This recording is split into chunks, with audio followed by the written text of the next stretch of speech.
मुझे अपनी माँ के पास पति बाबू। जानबूझकर गलती करती हो क्या ताकि शर्म करनी पड़े?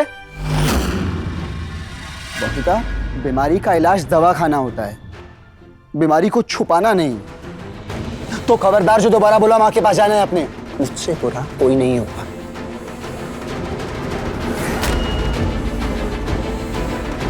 जाओ कमरे में जाओ अपने। वो तो बच्ची है, तुमने डांट दिया, वो चली गई, और मुझे जवाब देना होगा। अभी कुछ दिन में एकादशी की पूजा आने वाली है। मंदिर, रसोई, घर का कोना कोना शुद्ध और सात्विक किया जाएगा। ऐसे में हम इस अपवित्र लड़की को अपने घर में रखेंगे भला? बताओ।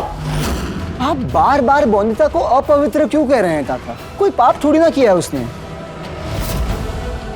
बस एक बुरी आदत है और आदत सुधारी जा सकती है। बस बस, बहुत हो गया अनिरुद्ध। जितनी जरूरी क्रांति है तुम्हारे लिए, उतनी ही जरूरत काका को है ये धर्म और कर्म की। इन्होंने तो कभी मेरे लिए भी अपने धर्म कर्म को पीछे नहीं छोड़ा है। और ये जो क्रांति की मशाल जला रखी है ना तुमने, इससे हवन कुंड को अग्नि नहीं दी जाती है हमारे यहां पर। तो इसलिए हमारे धर्म कर्म से तो दूर ही रखो इस सबको। एकादशी की महापूजा है 6 दिनों के बाद। 5 साल के बाद हमारे परिवार को यह मान मिला है पूजा करने का। तो इस पूजा को अपवित्र कर कर इनसे ये मान मत छीनो। क्या कहेंगे लोग? अपने काका से अधर्म करवाकर क्रांति लाना चाहते हो तुम? ऐसा कुछ नहीं चाहता मैं। किसी एक को गिराकर दूसरे को उठाना उद्देश्य नहीं है मेरा। काका की एकादशी की महापूजा में कोई अपवित्रता आने दूंगा क्या मैं? इसीलिए घर, मंदिर, रसोई, बर्तन, कपड़े, सब कुछ वैसे ही पवित्र और शुद्ध होगा जैसे काका चाहते हैं। अच्छा, और बोंदिता, उसका क्या करूं? उसने फिर बिस्तर गीला करके अशुद्धि फैलाई तो क्या? नहीं, ऐसा नहीं करेगी बोंदिता। 6 दिन है ना एकादशी की महापूजा में, तो 6 दिन में उसकी इस आदत में सुधार आ जाएगा। ठीक है, 6 दिन। पर याद रहे अनिरुद्ध, दूसरा मौका नहीं दिया जाएगा। एकादशी की महापूजा से पहले अगर इस लड़की की ये आदत ठीक नहीं हुई तो इसे वापस अपनी माँ के यहाँ जाना स्वीकार है, स्वीकार है, स्वीकार है, स्वीकार है, स्वीकार है, स्वीकार है, स्वीकार है, स्वीकार है, स्वीकार है।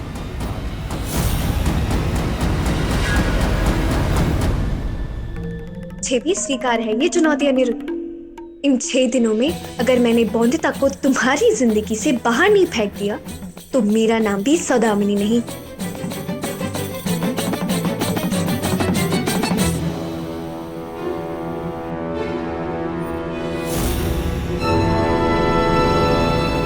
मैं भी अपने घर चलती हूँ काका, दीदा राह देख रही होगी। हाँ, समय पे ही चले जाना चाहिए लड़कियों को घर, नहीं तो तुलसीपुर का कोई नया निवासी होगा तो सोचेगा कि रॉय चौधरियों के घर पे ही पड़ी रहती हो तुम।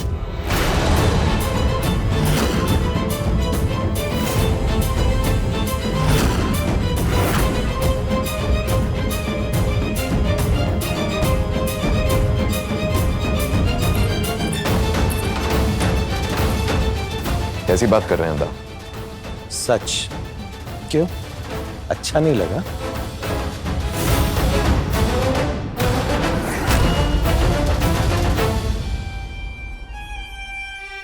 मेरे आम के बगानों का ख्याल रखेंगी आप? अभी तो जमाई बाबू के साथ चली जाओ, मैं आ जाऊंगी जब आम के बगीचे में ढेर सारे आम आ जाएंगे। कहीं नहीं जाओगी बोंदिता तुम। मेरी माँ के पास नहीं जाने दिया मुझे, बिल्कुल अच्छे नहीं है राक्षस बाबू। बोंदिता, बोंदिता, बुकशेल्फ के पीछे क्या कर रही हो? दिन भर यहीं रहना है क्या? बाहर आओ। बोंदिता, तुमने सुना? मैं तुम्हें बाहर बुला रहा हूं ना। बोंदिता बाहर आओ। आप जाइए, आपको अपनी शक्ल नहीं दिखा सकती मैं। बोंदिता ठीक है, मैं काम करता हूँ, मैं अपनी आंखें बंद कर लेता हूँ, फिर मुझे तुम्हारी शक्ल दिखाई ही नहीं देगी। अब ठीक है? पर बाकी सब भी नहीं देखेंगे क्या? सबसे कैसे छुपाऊं अपना मुंह? बताइए ना। अगर माँ के पास जाती तो इस शर्म से बच जाती ना, पर रोक लिया आपने। अब सब हंसेंगे नहीं मुझ पे, हाँ? ताने नहीं मारेंगे मुझे, सबकी सुनने नहीं पड़ेगी मुझे, सब आपके कारण। अरे कोई नहीं हंसेगा बोंदिता, कोई कुछ नहीं कहेगा बोंदिता। तुम्हें मुझ पे भरोसा है ना? तो आओ बाहर। सुनाई दे रहा है बोंदिता? बाहर आओ, हम आराम से बात करते हैं। नहीं, क्यों करूं मैं आपसे बात? आपको चिंता है क्या मेरी? गुस्सा नहीं करते मुझ पर? तो क्यों करूं मैं बात? बोंदिता अगर तुम बाहर नहीं आओगी तो मैं तुम्हें समझाऊंगा कैसे? लगता है तुम्हें समझ नहीं आ रहा है। अगर तुम बाहर नहीं आओगी तो मैं वहां आऊंगा बोंदिता।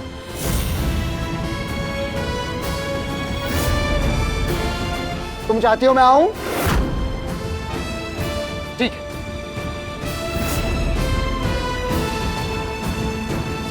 बताओ, मुझे क्यों दोष दे रही हो? बल्कि खुद को भी दोष क्यों दे रही हो तुम? बिस्तर गीला करना एक अच्छी आदत नहीं है और इस आदत को हमें बदलना है, बस। कोई मुश्किल है क्या इसमें? माँ नहीं होगी मेरे साथ तो बहुत मुश्किल है ये आदत बदलना। माँ होती तो ऐसा होता क्या? सब आपकी गलती है। ना माँ को लाए मेरे पास, ना मुझे जाने दिया माँ के पास। क्यों? एक विधवा का जीवन दूसरों के बनाए हुए लकीरों में सिमटा हुआ रहता है। बहुत मुश्किल से संभाल के रखा है अपने आत्मसम्मान को। क्या वो भी छीन नहीं जाएगा मुझसे अगर मैं अपनी बेटी के साथ उसके ससुराल में रहने लगी तो? बोंदिता, बहाने ना बनाओ। अच्छा, एक बात बताओ, ये आदत माँ ने लगाई क्या तुम्हें?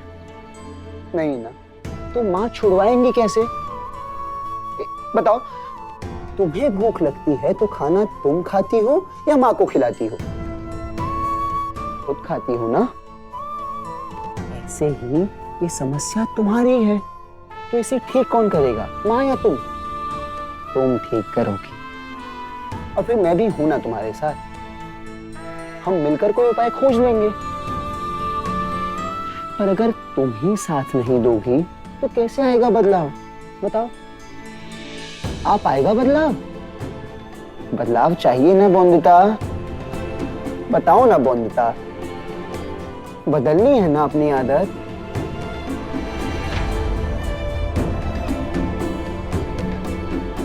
बोंदिता, प्यार की भाषा समझ नहीं आती। तुम चाहती हो हमेशा डांट डांट कर बात की जाए, तो डांट डांट कर बात करता हूं। बताओ, बिस्तर गीला करना बंद करना है या नहीं? बदलनी है या नहीं अपनी आदत? बोंदिता, मैं तुमसे पूछ रहा हूं।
दीजिए ना, मैं भर लाती हूँ पानी। हाँ, नहीं, रहने दो।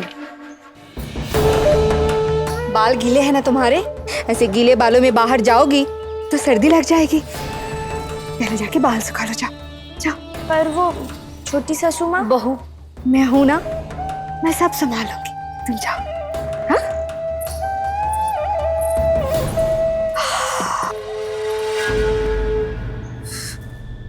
हे दुर्गा माँ, अरे क्या हुआ? बेटा कुछ नहीं हुआ है, बस पैर में थोड़ा सा दर्द है, लेकिन पानी भरने तो जाना ही पड़ेगा ना। माँ, तेरे पैरों में अगर दर्द है तो तू क्यों जा रही है पानी भरने? संपूर्णा को क्यों नहीं कहा? नहीं बेटा, रहने दे। नई ब्याह कर आई है, अब मटके में पानी भरने से ज्यादा बाल सुखाना जरूरी होगा ना उसके लिए, और फिर तेरे लिए सजना संवरना भी तो होगा उसे। माँ, क्या होगा सच सवर के?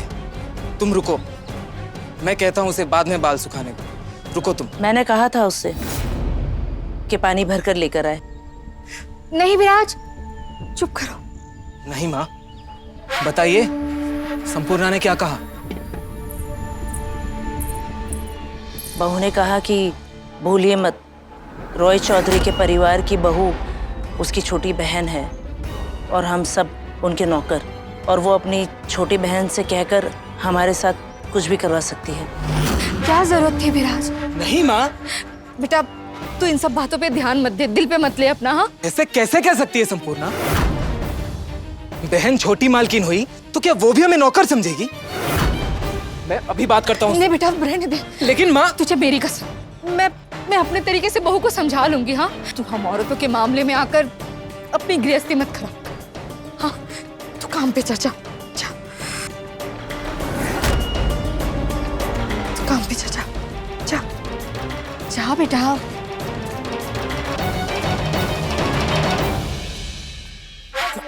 दुर्गा संपूर्णा बहू को सताने में बेटे का भी तो दिल दुखा रही हो। विराज बहन, मेरे कहने पे नहीं, तुम्हारे कहने। भूल गई? सब कुछ भूल जाना, लेकिन एक बात याद रखना कि इस घर की नीति चलाने के लिए मैं जो कुछ भी कर रही हूँ ना, जा किसी कोच्ची आमी एकदम ठीक। क्या है ना, इस घर की नीति पर नाम होगा तुम्हारा, लेकिन राज होगा मेरा। बाकी कोई बात नहीं, बहू के घर वाले दे दे दहेज के 5 बकरियां, फिर मैं भी बहू को सर्वगुण संपन्न बहू साबित कर दूंगी उसके पति के सामने। लेकिन तब तक के लिए क्या है ना, जब तक दहेज की 5 बकरियां नहीं मिल जाती, उसके जीवन में ऐसे ही नर्क लिखा रहेगा। जाओ, अब तुम पानी भर के लाओ।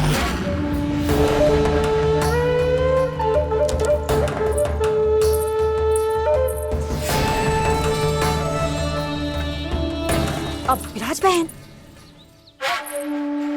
कितनी बार समझाती हो बहन, फिर भी बोल जाती हो। तुम नहीं, आप कहा करो मुझे। जाओ। दुखा दुखा। Yes. It will be sent to you tomorrow. Good. Thank you. आओ बंता, चलो ना, बंता चलो। अनिरुद्ध, रुको। रसोई और पूजा घर में जाने की आज्ञा किसने दी इस लड़की को? लेकिन काका,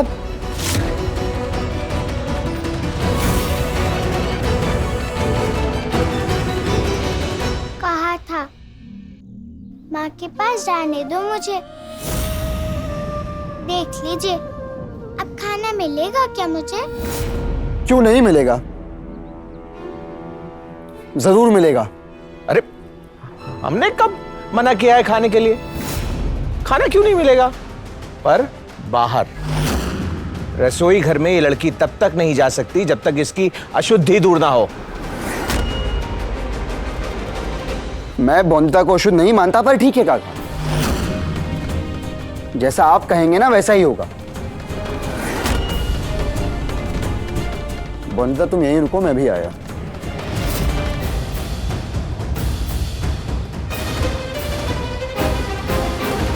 रसोई में गए हैं राक्षस बाबू, जरूर रसगुल्ले लाएंगे मेरे लिए ताकि मान जाऊं मैं, छोड़ दूं अपना गुस्सा।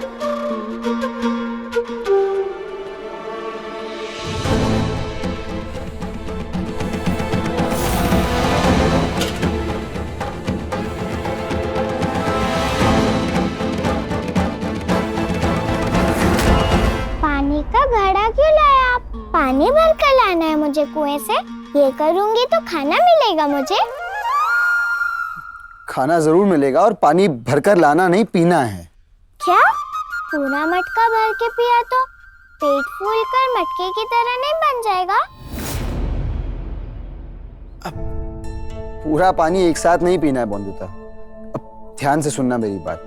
तुम दिन में सिर्फ 8 बार पानी पी सकती हो और हर बार सिर्फ 2 ग्लास, और शाम 6 बजे के बाद तुम पानी को छुओगी भी नहीं, ठीक है? बिना छुए पी सकती हूँ? बंदुता, ध्यान से सुना नहीं तुमने? शाम 6 बजे के बाद तुम एक बूंद भी पानी नहीं पियोगी, ठीक है? मतलब गिनकर पीना है पानी? माँ कहती है किसी का खाना पीना गिनना बहुत बुरी बात होती है। माँ की बात बाकी सब पर लागू होती है, तुम पर नहीं। तुम्हारा पानी गिना भी जाएगा और समय पे ही पिया जाएगा, समझी? और इससे ही तुम्हारी समस्या का समाधान होगा।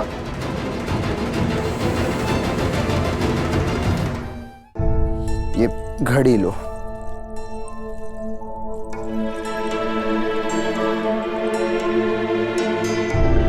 इस घड़ी में देखकर हर 2 घंटे बाद तुम पानी पियोगी। कुछ होगा इस सब से? 6 दिन का भूत 2 दिन में ही उतर जाएगा। अरे ये सब करने से छूटेगी उसकी बिस्तर गीला करने की आदत। अनिरुद्ध को तब समझ आएगी जब इस लड़की की वापसी होगी 6 दिन के बाद इसी के घर।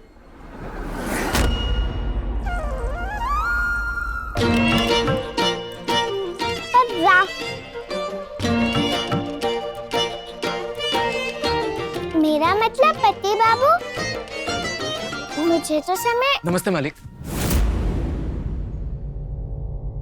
अनिरुद्ध,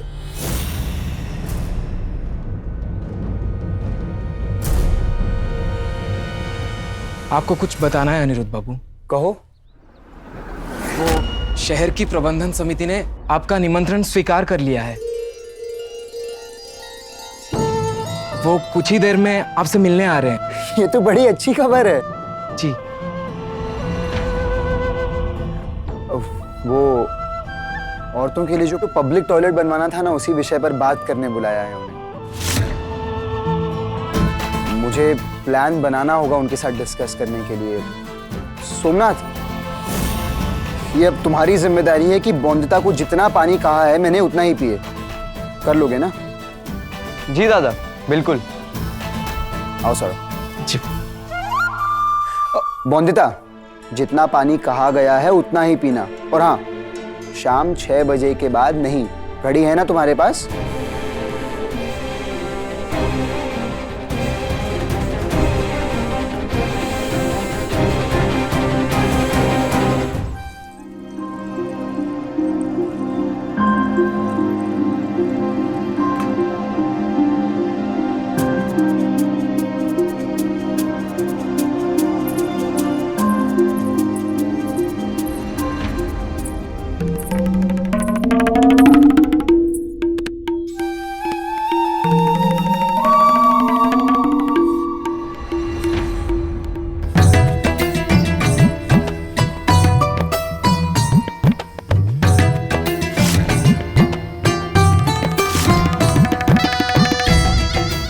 तो नहीं समझ रहा, पर इस बच्ची को तो बहका सकती हूँ। अब से मेरा निशाना अनिरुद्ध नहीं, बंदुता होगी। वैसे भी बहुत भरोसा करती है मुझ पर, उसका फायदा तो उठाना ही होगा।